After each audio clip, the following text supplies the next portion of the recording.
From the opinion pages of the Wall Street Journal, this is Potomac Watch. New York City Mayor Eric Adams is facing political scrutiny, but denying any explicit quid pro quo after the Justice Department's decision to drop corruption charges against him, as the mayor, meantime, says he'll open the city's jail to federal immigration agents. Governor Kathy Hochul is now reviewing this, says she's considering whether to remove Mayor Adams from office. Welcome, I'm Kyle Peterson with the Wall Street Journal. We're joined today by my colleagues, columnist Alicia Finley and editorial board member Mene Ukwe-Barua.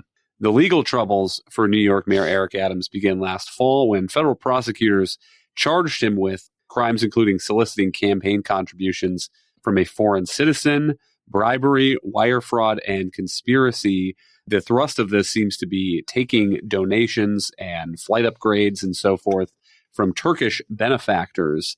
But in the past week or so, this has also become a political maelstrom. The Justice Department under now President Trump moving to dismiss these charges without prejudice, meaning that they could be brought back again. A slew of resignations as a result at the Justice Department. And then a statement from Mayor Eric Adams after a meeting with Trump's border czar, Tom Homan, saying that he is looking forward to welcoming ICE agents back to operating on Rikers Island. Let's listen to Homan and Eric Adams on Fox News last week. If he doesn't come through, I'll be back in New York City, and we won't be sitting on the couch. I'll be in his office, up his butt, saying, "Where the hell is the agreement we came to?" So, I want ICE to deliver. And I want ICE to deliver. We're going to deliver for the safety of the people of this city. Alicia, Eric Adams is denying that there is any quid pro quo in these moves by the Justice Department to drop these corruption charges, and then his new welcoming of ICE and statements that he's going to work with the Trump administration on immigration enforcement. But it has raised some eyebrows, including in the governor's office. Right. So if you recall, Eric Adams actually was fairly critical of the Biden administration's border policies and how they were dealing with migrants. So that actually isn't new. And he had alleged that the reason why the prosecution was brought against him last fall was in retaliation for him speaking out. Now, I'm not sure about that. There may be a component of that. I think there's a lot of evidence in the charges that were brought against him that, at least for the campaign finance, that he had used kind of shell entities and straw donors to accept foreign money and then use that for matching public donations under the city's system to allegedly benefit up to $10 million. But there's also a lot of prosecutorial discretion in deciding whether or not to bring cases. And when this case was filed, they had to later do a superseding indictment because they later gained more evidence. So there is a question if they rushed this indictment out, essentially to get Adams and to get a trial before the election. But here is part of what is raising questions is the memo from the acting deputy attorney general in Main Justice, as they say in Washington, D.C., Emil Bove, to the Southern District of New York, asking that these charges against Mayor Adams be dropped. A couple lines stick out here. One is it says the Justice Department has reached this conclusion without assessing the strength of the evidence or the legal theories on which the case is based, which are issues on which we defer to the U.S. Attorney's Office at this time.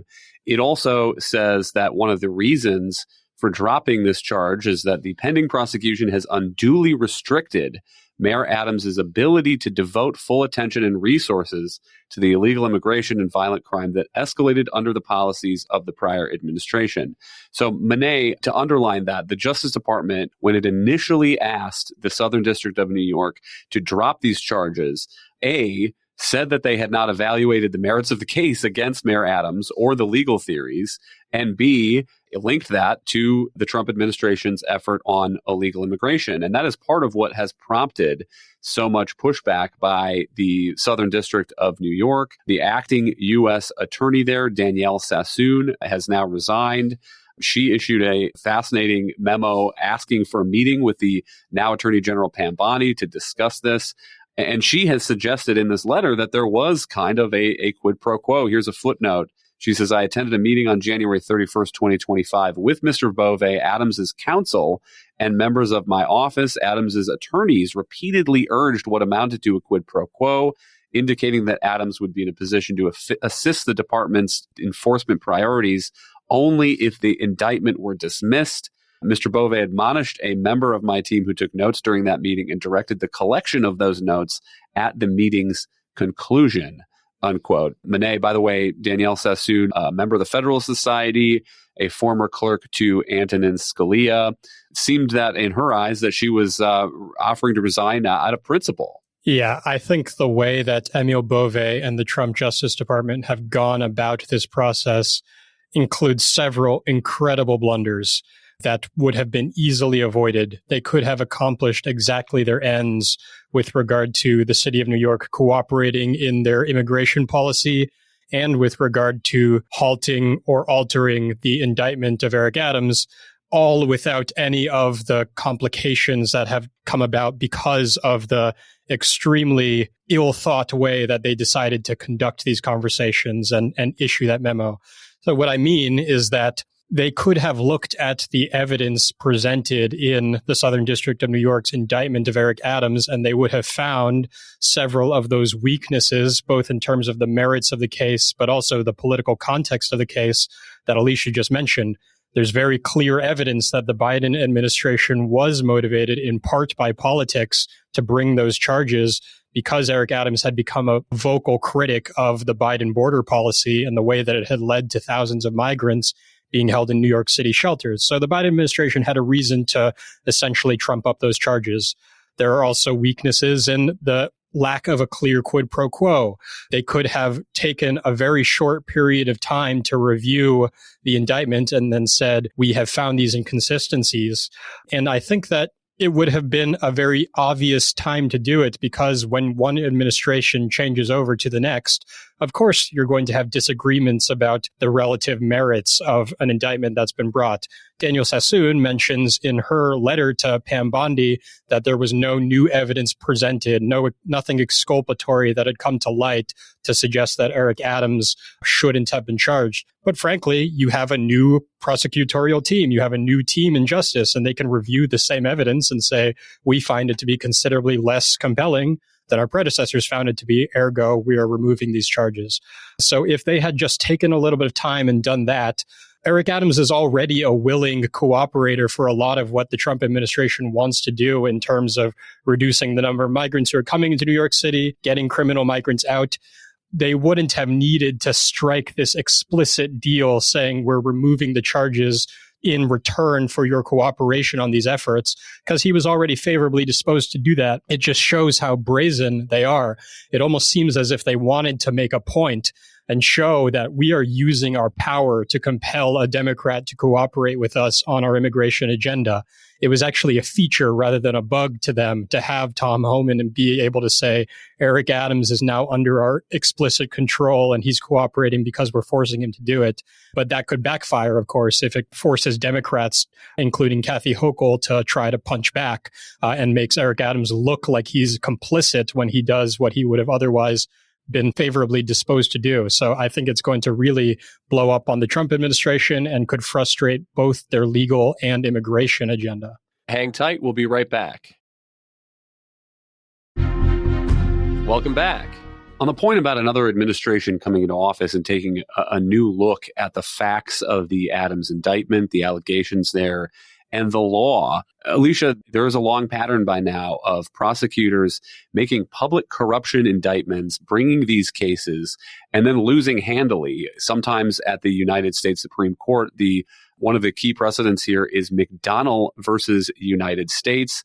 The Supreme Court unanimously held that a governor of Virginia, in this case, does not take official actions by setting up meetings and so forth with donors, with benefactors.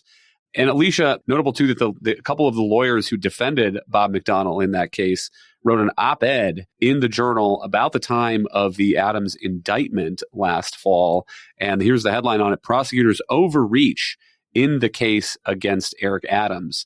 So, Alicia, what do you make of this? I mean, it does suggest that, as Monet lays out, if Emil Bovee and the new team at the Justice Department wanted to use that as their reason for dropping this case, going through and saying, we think that this indictment of Adams does not meet these tests for public corruption, that would have attracted much less scrutiny than what they actually did.